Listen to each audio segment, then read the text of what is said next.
So I recently posted the following on Minds.com in response to an article from the Irish Times that weddings with 100 guests highly unlikely to be allowed this summer. So I said, the social distancing restrictions and level of control of personal autonomy and freedoms, as well as the re-engineering of society itself, actually fit very well within the Agenda 21-2030 Sustainable Development Goals strategy. SDG have always been a pathway to global communism.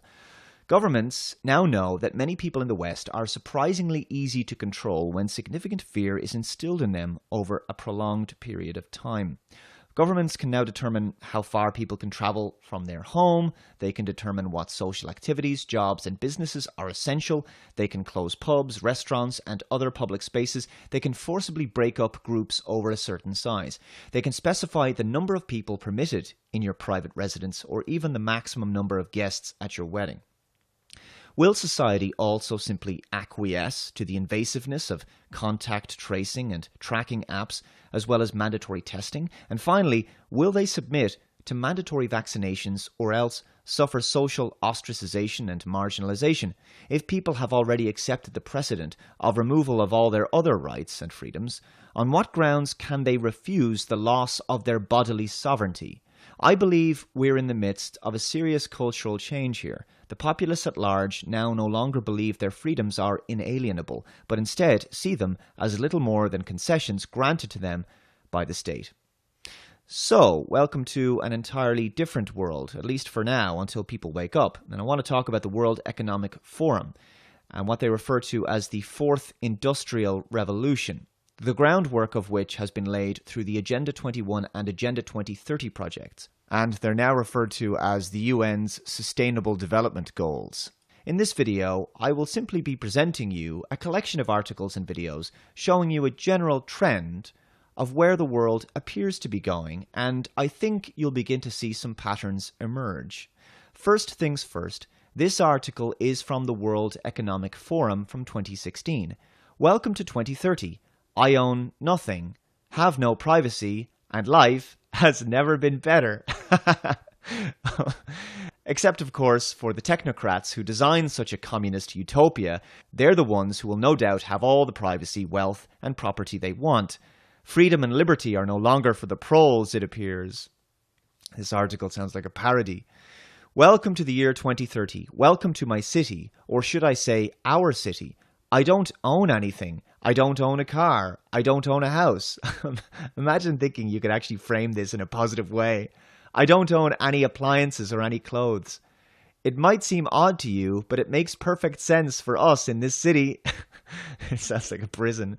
Everything you considered a product has now become a service. We have access to transportation, accommodation, food, and all the things we need in our daily lives. As to how this is paid for, who knows? One by one, all these things became free, so it ended up not making sense for us to own much. First, communication became digitized and free to everyone. Then, when clean energy became free, things started to move quickly. Transportation dropped dramatically in price. It made no sense for us to own cars anymore because we could call a driverless vehicle or a flying car in 2030. Flying cars in 2030. For longer journeys within minutes, we started transporting ourselves in a much more organized and coordinated way when public transport became easier, quicker, and more convenient than the car. Now, I can hardly believe that we accepted congestion and traffic jams, not to mention the air pollution from combustion engines. What were we thinking? Though our world has never been perfect, it at least worked and once actually valued meritocracy. For those who wish to build a perfect world, a utopia, they always inevitably create a dystopia. The road to hell and to communism is always paved with good intentions. Sometimes I use my bike when I go to see some of my friends.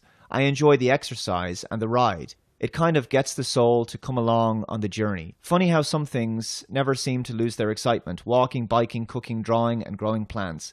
It makes perfect sense and reminds us of how our culture emerged out of a close relationship with nature. Environmental problems seem far away. In our city, we don't pay any rent because someone else is using our free space whenever we do not need it. Right, so someone is in your home, which you don't actually have a home, when you're not there. Happy with that level of no privacy? My living room is used for business meetings when I'm not there. It's hard to take this article seriously. It sounds more like a parody written by a naive teenage socialist. If you can't own your own home and private ownership is a thing of the past, then you're at the mercy of state-enforced collectivism. To bring about such a world would require significant top-down control and totalitarianism. Once in a while, I will choose to cook for myself. It is easy. The necessary kitchen equipment is delivered at my door within minutes. Since transport became free, we stopped having all those things stuffed into our home. Why keep a pasta maker and a crepe cooker crammed into our cupboards? We can just order them when we need them. This also made the breakthrough of the circular economy easier. When products are turned into services, no one has an interest in things with a short lifespan. Everything is designed for durability, repairability, and recyclability. The materials are flowing more quickly in our economy and can be transformed to new products pretty easily. Environmental problems seem far away. Since we only use clean energy and clean production methods, the air is clean, the water is clean, and nobody would dare to touch the protected areas of nature because they constitute such value to our well-being. So in other words, you don't have freedom of movement. In the cities, we have plenty of green space and plants and trees all over. But what if you want to go to the rural areas? Apparently you're not allowed to actually go where you want now. I still do not understand why in the past we filled all free spots in the city with concrete. And everything is perfect all day long, everywhere, right? Every day. And no one goes hungry. And we all live in a Star Trek-style imaginary wonder planet of infinite resources and rainbows and kittens, right? But it's the last part of that paragraph I want to focus on. One of the plans for the Agenda 21-2030 Sustainable Development Goals project is that the masses will be huddled together in smart cities and people will gradually be forced to move away from rural areas into these cities through a series of carrot and stick policies.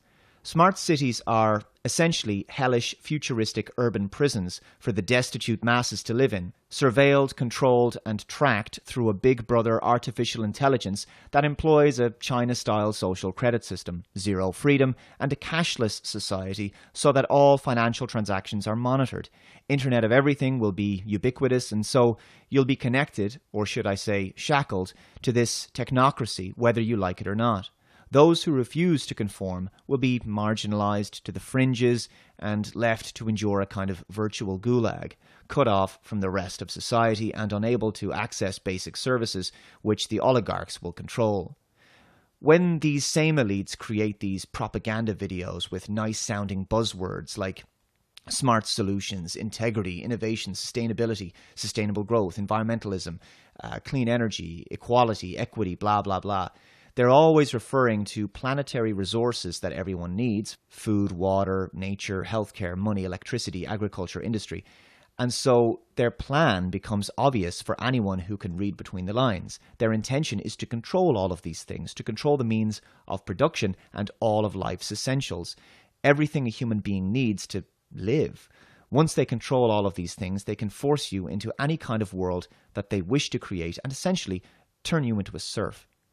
So the bit about the air is clean, the water is clean, and nobody would dare to touch the protected areas of nature because they constitute such value to our well-being. In the cities, we have plenty of green space and plants and trees all over. This is important because what they're telling you here is that people will not be able to travel where they want to rural areas, down the country kind of thing. You'll have to live in a smart city. So there'll be great restrictions on your movement. You won't be permitted to venture out to the natural environment. Your self-driving car simply will not permit you to go there.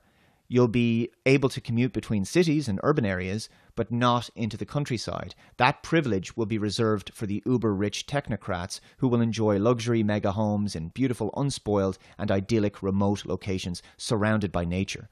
They'll have it all for themselves. Now, the environmentalists who support this kind of stuff, they argue that depopulation of rural areas is an important part of restoring biodiversity and preserving the environment. Basically, most people will live in these kind of AI-controlled metropolitan super city menageries like cattle. Already we can see the manifestations of Agenda 21 in terms of how countries are changing property planning and zoning. This article is from stovuno.org. Agenda 21 and how it plays out. New Zealand is in the process of introducing a raft of measures to implement Agenda 21 by undermining traditional private property rights. These include legislation to enable the control or requisition of private land for the purposes of rewilding or for urban development. Here is some background to Agenda 21 and a look at the American experience, particularly with regard to the way the concept of biodiversity is used to negate property rights. Major goals of Agenda 21 include the abolition of private property, the demise of rural living, exclusion of humans from wild areas, the abolition of single-family homes, government control of food supply, mandatory birth population control. Like all similar UN documents, Agenda 21 is full of positive values that nobody seriously disagrees with in principle, such as care of the environment and adequate housing for all. Like similar documents, Agenda 21 assumes the anthropogenic global warming narrative as a non-negotiable premise, assumes biodiversity as having a value that supersedes human rights, asks for greater roles for the UN and the corporate-owned NGOs. The two planks of environmentalism, climate and biodiversity are used to justify interference in the lives of people that can only be described as totalitarian. Likewise, the current pandemic crisis we're going through is being used to force new social controls on people and take away their individual, inalienable liberties and freedoms, all introduced by the same kinds of organizations, the United Nations, for example. COVID-19 is essentially an accelerant for the Agenda 21 2030 plans. The Agenda 21 encapsulates and refines the policies of the UN bureaucracy as developed and flagged over several decades, such as those relating to private land ownership. According to the United Nations Conference on Human Settlements 1976 Habitat 1 official report, land, because of its unique nature and the crucial role it plays in human settlements, cannot be treated as an ordinary asset controlled by individuals and subject to the pressures and inefficiencies of the market. Private land ownership is also a principal instrument of accumulation and concentration of wealth and therefore contributes to social injustice. If unchecked, it may become a major obstacle in the planning and implementation of development schemes. Under the Vancouver Declaration, the section of the official report of Habitat 1 that was available for formal signature, states commit themselves to the following position. Land is one of the fundamental elements in human settlements. Every state has the right to take the necessary steps to maintain under public control the use, possession, disposal, and reservation of land. Every state has the right to plan and regulate use of land, which is one of its most important resources, in such a way that the growth of population centres, both urban and rural, are based on a comprehensive land use plan. In Agenda 21, this becomes 15.5i, develop policies to encourage the conservation of biodiversity and the sustainable use of biological and genetic resources on private lands. It is clear from the way Agenda 21 is being implemented that encourage means compulsion through legislation, taxation, and local authority zoning. So this is why it can be harder for people to get mortgages in certain rural areas of their country. For example, they're doing this here in Ireland as well. The United Nations view of private property is that the state has the right and should be exercising this right to take land for environmental reasons in order to fulfill an environmental agenda. This is in conflict with the culture of countries like New Zealand, which assumes that universal private home ownership is the best way to achieve equal opportunity, security, and happiness for all, and thus private property rights should only be interfered with for the purpose of essential public works such as motorways. Agenda 21 was theoretically succeeded by the 2030 Agenda for Sustainable Development, but both Agenda 2030 and especially 21 have largely been abandoned by the United Nations and its proponents because of the negative connotations and replaced with terms like sustainability and resilience. Thus, while the EU produced a progress report in 1997 termed Agenda 21, the first 5 years, it now refers to sustainable development in the European Union. The US experienced Agenda 21 and the Wildlands Project. The Wildlands Project proposes that 50% of American territory be wilderness reserves, largely no-go for humans, bloody hell, surrounded by buffer areas and joined by wilderness corridors with human beings largely confined to urban areas, smart cities.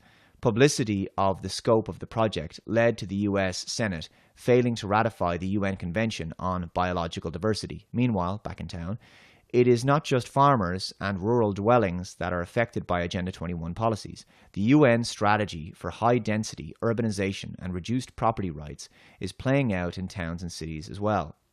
In 2005, the Supreme Court, Kalo versus New London decision, allowed a Connecticut town to seize private property not just for public use, but also for private development, thus paving the way for councils to do deals with developers at the expense of the property rights of homeowners.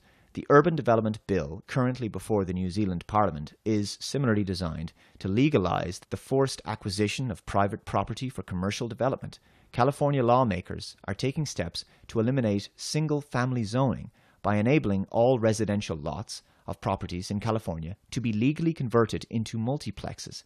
It is inevitable that standalone dwellings in the state of California will ultimately be a thing of the past. Basically the pod life, it sounds like. The planning department of Carroll County, Maryland, drafted a smart growth plan. They put smart before everything. You know it's a bad idea when they do that.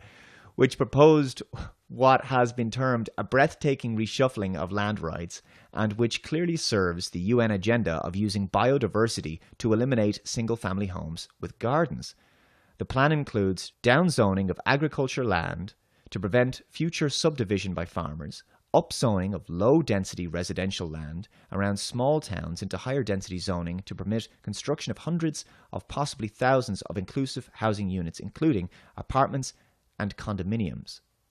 And there's been plenty of this going on in Ireland over the past few decades. The building of horrific eyesore apartments and houses with no gardens or front driveways, just shared car parking spaces, endless urban sprawl, basically rabbit hutch towers that look oppressive, to be honest, more like cell blocks than homes. And of course, as I've said, it's much harder to get mortgages in certain rural areas of the country. Anyway, back to this absurd World Economic Forum article. The death of shopping. Shopping. I can't really remember what that is. For most of us, it has been turned into choosing things to use. Sometimes I find this fun, and sometimes I just want the algorithm to do it for me. It knows my taste better than I do by now. Sounds like some people want a machine to do all their thinking for them and to just live as mindless drones.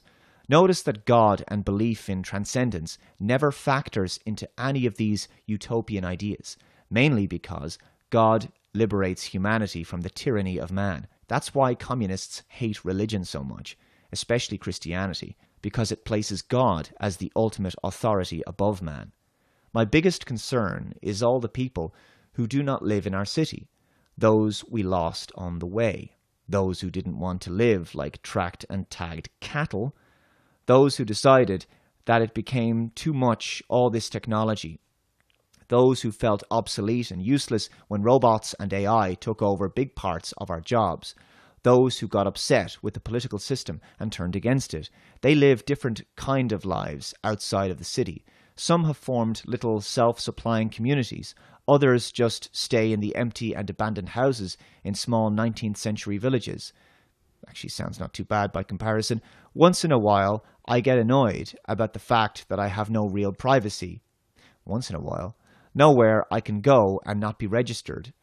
I know that somewhere everything I do, think, and dream of is recorded. I just hope that nobody will use it against me. All in all, it is a good life. Yeah, because this is an imaginary scenario. In practice, though, it would be as hellish as China is right now. Speaking of China, have you seen this Wall Street Journal video from 2017? It sounds like the blueprint of where they want us to go in the West. In this Chinese city, Xinjiang, there's heavy policing everywhere, like a war zone. Constant government surveillance of the populace, facial recognition, constant police checkpoints.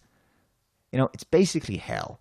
Everyone is on the system. Everyone is tracked all the time. Every move you make is monitored in this city, and you're checked multiple times per day. To be in Xinjiang means being checked every day, multiple times a day.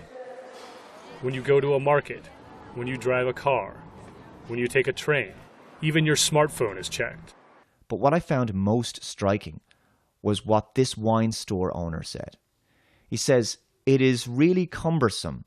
Nobody wants to do anything anymore. The police check my ID so many times, I don't want to do shopping anymore." And that's very interesting because this is how more and more people in the West are starting to feel under social distancing rules. Now, obviously, China is a good deal further down the road, but not much worse at this point. The social distancing, temperature checks, obsessive hand sanitizing, queuing all the time to get into buildings, app tracking, that's all happening more and more in public venues in Western cities. And it makes the prospect of going outside very undesirable indeed. As I've said before, it makes the populace associate being around other people in public settings as a pain, an unpleasant experience, and therefore something that they'd prefer to avoid. This encourages people to stay at home, do their shopping online, speak to people over the internet rather than in person, and become more isolated, cut off, and alone. I don't think anyone can deny that the entire world is now beginning to look and feel much more like China as each day passes. I found this video on Twitter. So basically these guys are spray painting arrows on the ground, just like in grocery stores, that tell you which way you're allowed to walk up and down the road, right? So you can't walk back the way you came kind of thing. Oh my God. So people, now what happens if I don't walk, and what if I do this? And I will, because this is what I'm going to do. What happens if I do this? What do they do to me? This is I know you guys are doing your job, but this is insanity. This is tyranny. That's what this is. This is communism. Come on. This is communism. She's absolutely right. This is micromanagement of every aspect of human behavior. They're going after how you walk down the street at this stage. No, it isn't. I have a double master's in nursing. What kind of health is this? You're gonna get a COVID from walking down the street? This is insane. Look at this. Two people who are together walking with a mask, and they're fine. Thank God this woman has some sanity, no mask on her, and they're fine with what's going on here. Spray painting arrows on the sidewalk in Swampscott, which means that if you are walking in the wrong direction, if you walk... I'm telling you, that's what's going to happen. Take a look. Go to the Swampscott website and find out what happens if you don't walk. It's not these guys' faults. They're just doing their job. But look at this. Look, this is Swampscott. This is where the governor of Massachusetts lives. This is what's going on. This is insanity. This is what's going on. Look at this. This is tyranny. This is communism. This is what the Chinese communist government does to their people, and it's happening right here on the streets in Massachusetts. Remember the frog in the boiling pot? Slowly but surely, people adapted to the new regime, and because not enough people stood up and called it out at the time, and because some people just said they were just doing their job, it became the new norm. This video is from the South China Morning Post. These children are wearing 1-meter hats to practice social distancing from others. Listen to the light-hearted music. That makes it all the more insidious in my view. By the way, this next article is from the Mirror. Cafe customers must wear pool noodle hats to make sure they socially distance. A German cafe and Konditorei Roth, asked customers to wear hats with pool noodles taped to them to ensure they stick to social distancing measures. But it has divided opinions. Absolute clown world. And this is what it looks like. So this is designed to maintain the 2-meter distancing rule, which, as I've covered in my previous videos, in the long term will actually make people sicker because they're not interacting with other people in a normal way that we evolved to basically transmit necessary good bacteria and viruses to help strengthen our immune systems collectively. This next article is from the Belfast Telegraph. Coronavirus. Pubs in Ireland propose radical changes to secure earlier opening. No live music or DJs. No standing and no dancing.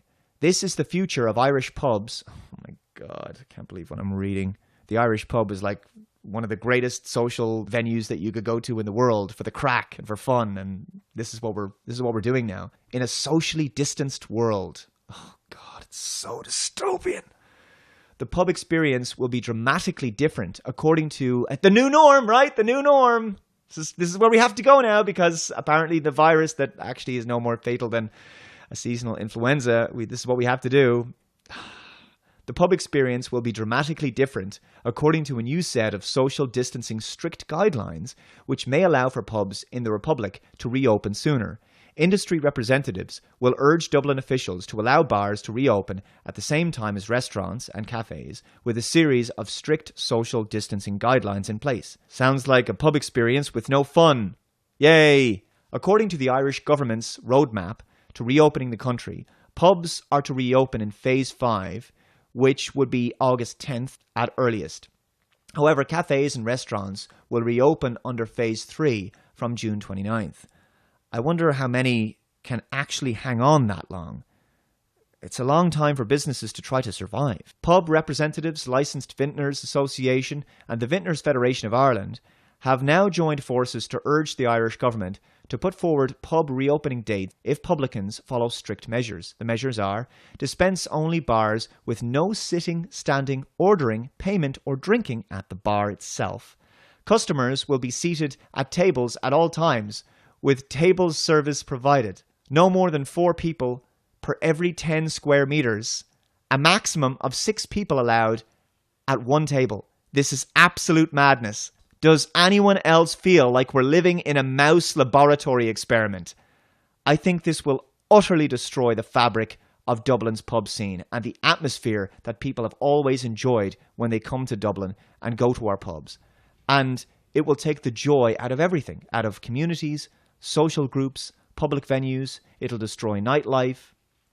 No one will enjoy these kinds of conditions. And I think that's the point. I also think they might be difficult to enforce, given that people will have alcohol on them. Yeah, they're really going to be able to continue to socially distance when they're drunk. We're being asked to live and act in a completely unnatural way. Social distancing is antisocial. It's a sinister attempt to ruin relations between people and divide humanity, wreck cohesion, and further insulate people. Hand sanitizer used before entry, with staff washing hands every half an hour, so they'll kill more bacteria that they need. Outdoor spaces must enhance social distancing, so more onerous rules on human interactions outside. Okay. No live music or DJ, and the safe use of toilets, which may include limits on the number of customers using them at one time. Imagine the queue. Imagine queuing to get into a pub, and then queuing in the pub to get to the toilet all the time, like for no reason other than that there's actually lots of space in the bathroom. It's not even full. It's just they've made it in such a way that you can't get a normal amount of people in there. I cannot find the words. There's nothing that I can say that can really do this justice.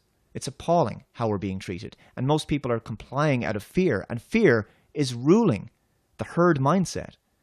By the way, here's a video from Reuters shared on Twitter. ICYMI. See how lives are changing as countries start to ease restrictions. And look at this. A restaurant with a waitress wearing a mask and a face shield. Is she a waitress or a welder? She's serving the table, and this other female customer is sitting there with what looks like a rather depressed expression on her face. Can you blame her? So everyone, I guess, is going to be separated in this restaurant by plastic screens. There goes the enjoyment of a nice, relaxed dining experience.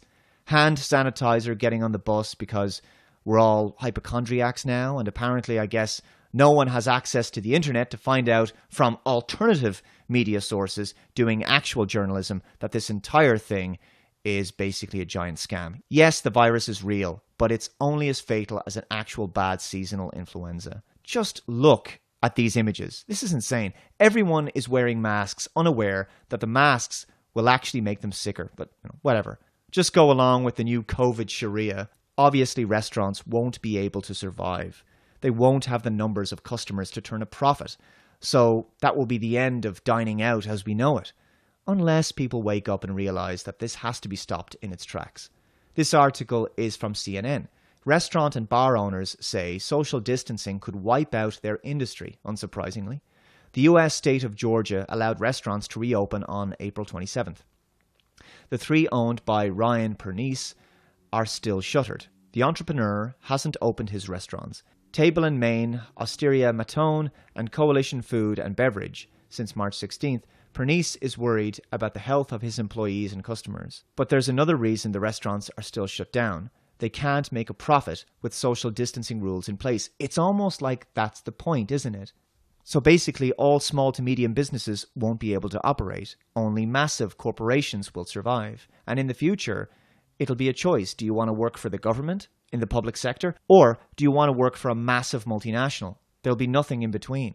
If you talk to restaurants across the globe, the language might change, but the math is the same.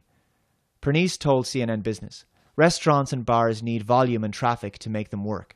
Pernice has been forced to lay off or furlough 80 of his 120 staff. Around the world, millions more restaurant and bar workers have lost their jobs as countries impose strict lockdowns designed to contain the pandemic. To contain the pandemic or shut down those businesses.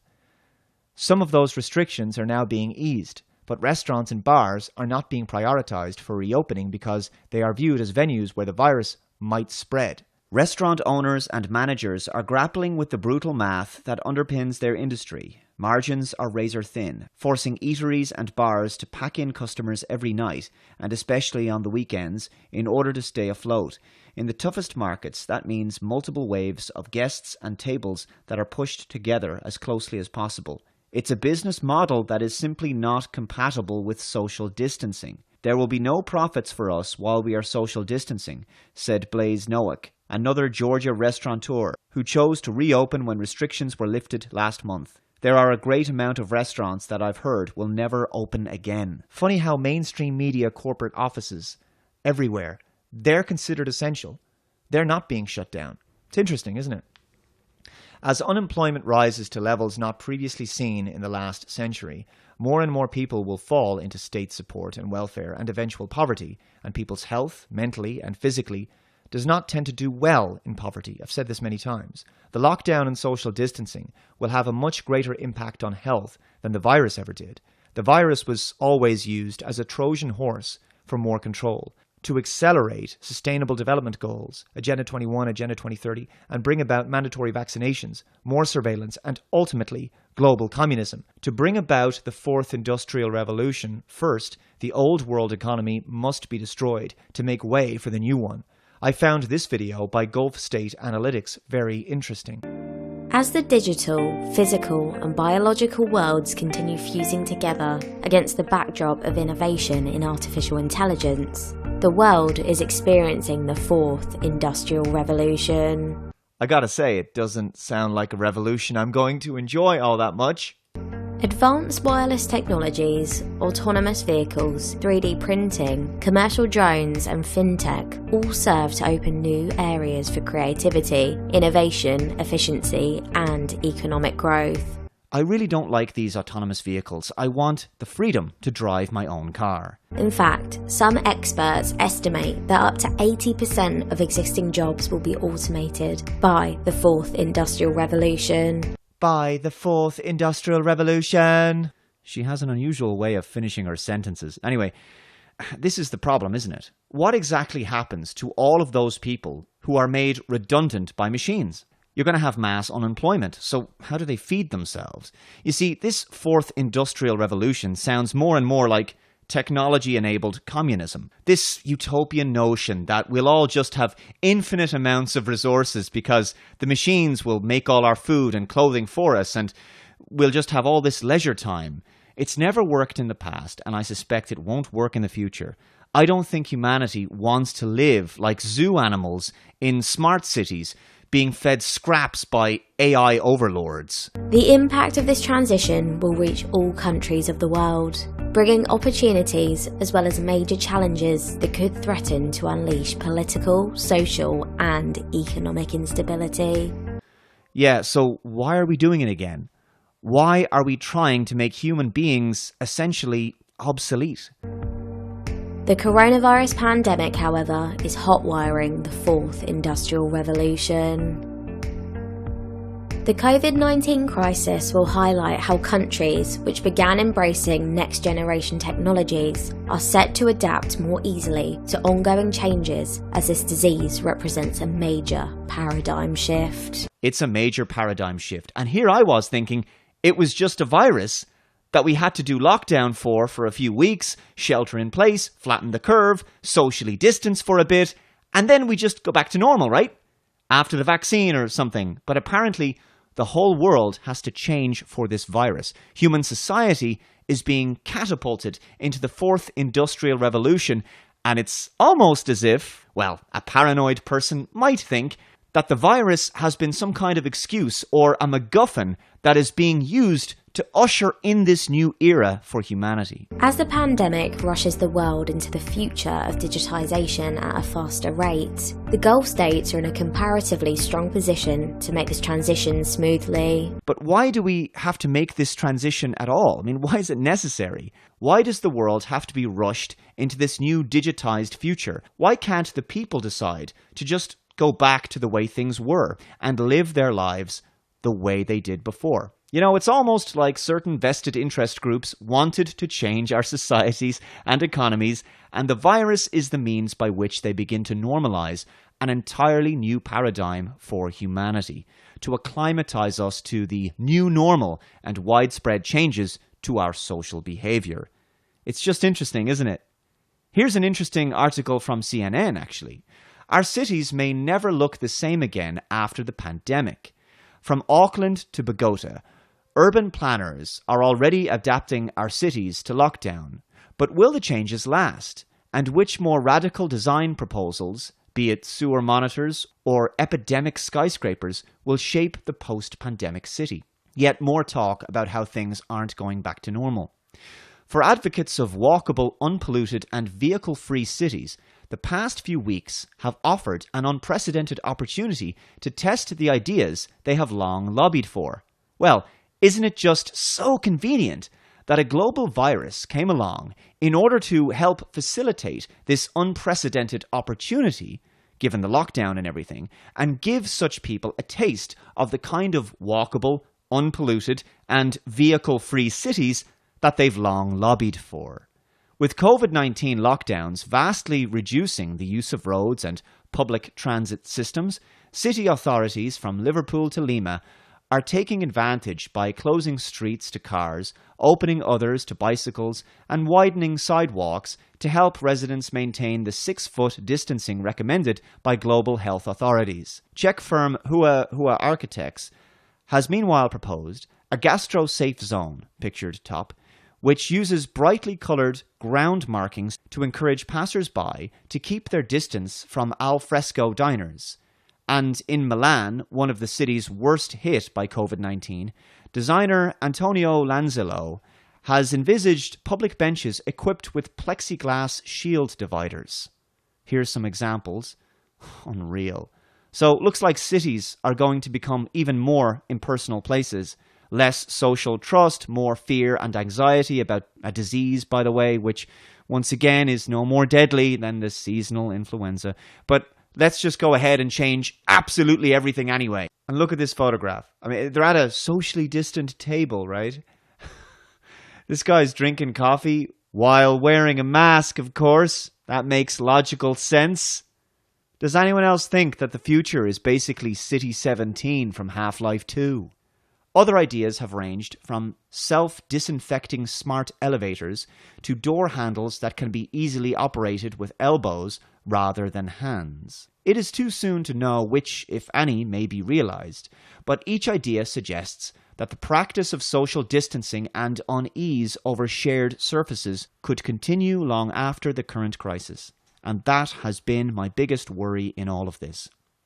If they do, the widely publicised 6-foot distancing guidelines could redefine the layout and spacing of new public facilities, according to Northwestern University's Sarah Jensen-Carr, whose forthcoming book, The Topography of Wellness, considers how urban landscapes have been transformed by epidemics like cholera, tuberculosis and obesity. So 6 foot could be the new unit we use when we think about cities and public parks. The caption on this photo says it all. A desire to distance ourselves from others in public may continue long after the pandemic. This next clip is from Eyewitness News ABC 7 New York. Now, another popular spot, Domino Park in Williamsburg, where they've taken the added measure of actually drawing circles 6 feet apart so that people who come to the park can stay within a safe zone. That being painted there on the artificial grass there in Domino Park. Would you really want to live like this? I mean, this is like a parody, but it's real life. You're going out trying to be genuinely social and amongst other people while sitting within designated social distancing circles, what are effectively dehumanizing parking spaces for human beings. These spaces are not designed to be temporary. Think of the widespread and truly disturbing changes that the social engineers have brought about in just a few weeks that have fundamentally upended our society and potentially permanently modified foundational aspects of human behavior. We're a tactile, physical and social animal that evolved to herd together in groups, thus creating social bonds of trust while also spreading healthy bacteria, germs and shared viruses that help to promote a healthy immune system. All of this is now gone, or potentially illegal, it seems. And to make matters worse, I'm beginning to suspect that what we're seeing is a cultural change, and that's a different thing, because now, I could be wrong about this, but I'm getting increasingly concerned that the longer this goes on, the more it becomes a cultural norm, which is to say, the wearing of masks, gloves, obsessive hand washing, social distancing, etc., that they've become arbitrary behaviors and rituals that are simply how people behave now, in the same way that, for example, Islamic countries have social norms as well as modesty clothing rules for women. In other words, on a certain level, the conversation about social distancing from a scientific perspective is over. It doesn't matter that scientists come out and explain to people that social distancing or wearing masks does more harm than good, because the culture has changed to adopt these new behaviors and rituals, not because of the pseudoscience that introduced them, but because of the power of the propaganda behind them. Here's another video from Reuters. The title is, German Schools Reopen to New Normal. New normal, right? Now, why is it that the media, experts and politicians keep repeating that phrase, new normal, over and over again? It's almost like they're trying to tell the public that all of these changes, as a result of the virus and social distancing, are here to stay permanently. Like this whole virus was an excuse to see how much fear was required to make the populace come to heel and radically alter their behavior, and also to further the plans of the elites for a new social paradigm.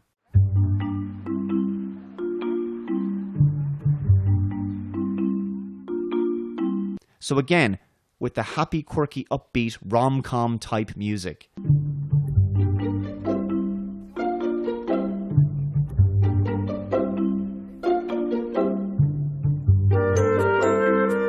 People queuing up outside. Well, you better get used to that, folks. Queuing is now going to be part of our lives in places where it was never previously required. People used to be able to just walk straight into shops, restaurants, bars, schools, all kinds of public buildings. Not anymore. Now your life is filled with needless complexity, obstacles, control measures, and systems that isolate you and separate you from other people, while also keeping you fearful and distrustful of strangers and human contact.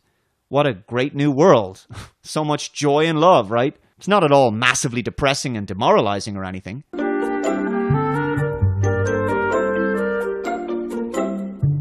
And what's with the music? Is this supposed to be fun or something? So the classes have to be all changed, and everyone is now sitting a good distance apart from each other, separated by tape. But it's like the kind of tape you'd see during a roadside construction or maintenance or something. First of all, we reduced the number of students in one group. Yeah, this is going to be really efficient and economically viable, isn't it? Well, all of that standing outside, I sure hope it never rains ever. So, what do you think is going to happen here? Well, I'll tell you what I think. We keep hearing about how remote learning is going to be a big thing in the future. So, it's likely that this situation is just going to be so crap that eventually online classes will become the new norm. I want to say that Bill Gates and the plans of vaccine companies to introduce their mandatory vaccines for their reasons, that's only one small part of the story. It might be easy to overfocus on just the fight against mandatory vaccines, while also neglecting the tyranny of social distancing, widespread population surveillance, the introduction of a social credit system, draconian lockdowns, a cashless society, contact tracing, and more. Ultimately, the COVID-19 crisis and the societal control measures and infringements upon individual civil liberties and freedoms sit within the greater plans of the Sustainable Development Goals, Agenda 21, Agenda 2030. Also, I'm seeing more stories like this. This is from New Zealand, from the New Zealand Herald. COVID-19 coronavirus. Controversial bill passed to enforce Alert Level 2 powers. A bill giving police sweeping powers to potentially enter homes without warrants while enforcing COVID-19 alert level rules has passed. The COVID-19 Public Health Response Bill was rushed through Parliament in time for Alert Level 2, but came under intense scrutiny from the opposition. It passed 63 votes in favour with 57 against. The National Party and ACT didn't support the bill, saying it was an overreach of powers, distrusted New Zealanders, and didn't allow for orders to have proper scrutiny. So, personal property and privacy rights now seem to mean very little in the midst of this crisis. Here's an article from itv.com in the UK. Take a look. First images released of social distancing markings to be used in Birmingham. Images have been released showing what one of the first pavement markings and signage schemes is to be used in the country could look like. The markings are designed to guide the public on how to follow social distancing and are to be launched on Broad Street in Birmingham. Two-way markings stretching 100 metres are to be laid from the junctions of Gas Street and all along Broad Street to Berkeley Street. Social distancing is just complete control of all human behaviour in public. So to wrap up this long-winded video, it's weird. In order to bring about the kind of world that the oligarchs clearly want of top-down control, well, they would need a lot more control of the populace, and wouldn't you know it, COVID-19 happened right at the start of this new decade, and it seems to be the perfect opportunity to bring about all these social changes that are useful in accelerating plans for this new world that no one in the public wanted or voted for. Ultimately, the future is not written. Well, okay, technically, the people behind these ghastly New World Order plans have written the future from their perspective in documents and manifestos and propaganda briefings.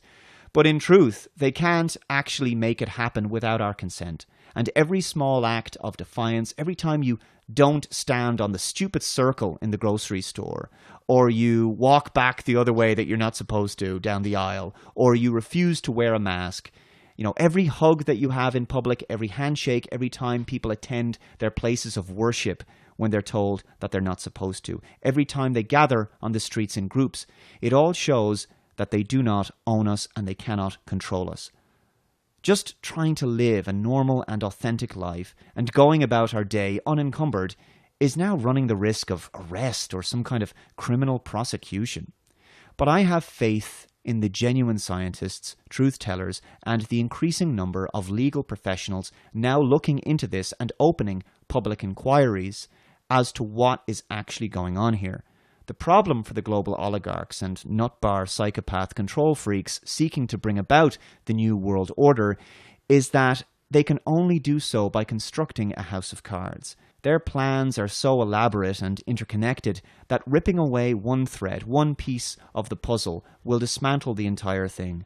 We still have an opportunity to reach hearts and minds, and so long as there is hope, we must continue to dust ourselves off every day, get back up on the horse, and try to continue to fight for the truth with everything we have until the very end. So long as we can still do that, then they haven't defeated us. Thank you very much for watching this extremely long video.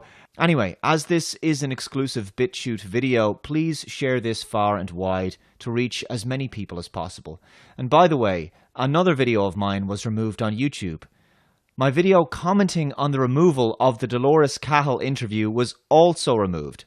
Unbelievable, that's 2 videos removed in the space of a week. But that's YouTube. Thank God for BitChute. We'll continue to fight the good fight for free speech on this platform. Thanks very much for watching, and I'll catch you next time. Bye-bye.